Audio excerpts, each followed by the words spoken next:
I was telling people a story, by the way, on another call that I think is worth sharing with people.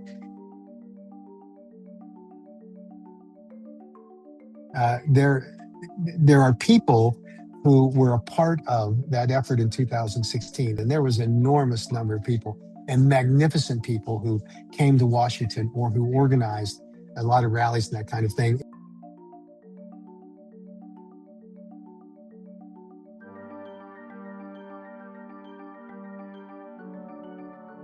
And the result of those efforts were we had 51 members of Congress in a very compressed time period, 26 Republicans, 25 Democrats, so it was very bipartisan, telling the FDA not to schedule kratom.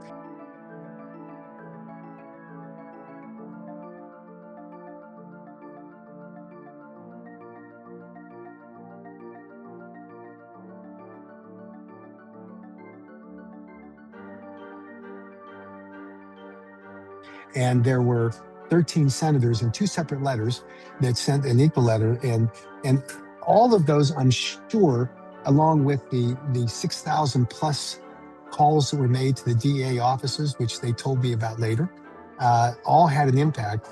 But I was sitting in Senator Orrin Hatch's office going over a list of senators that I was asking him to personally call in order to get them to sign on to the letter so we would have more than the 13. And he was going through, as I was methodically giving him my recommendations and justifying why I would do that, why I would recommend that. He said, I remember him putting his pen down. I said, why don't I just call the DA administrator myself? And so he asked his assistant to call the administrator. And of course, the administrator picked up the call right away. Acting administrator at the time. Acting administrator Rosenthal, yeah. Yes. And I was the fly on the wall to hear that conversation. And what Senator Hatch said to him, he explained to him that he was a kratom consumer himself, that there were millions of kratom consumers in the United States who were safely and responsibly using kratom.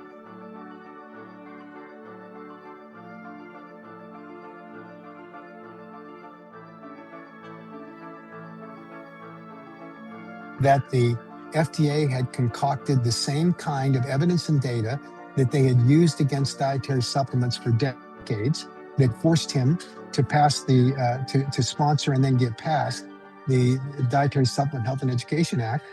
And I remember the closing argument, he said, "You will not ban kratom because I will rain hell on your head if you do." and there was a response, and then Hatch hung up and he said, "We're done. Don't worry about any more signatures." So, success has many fathers, and defeat is an orphan. But Orrin Hatch, I think, turned the table right then in that call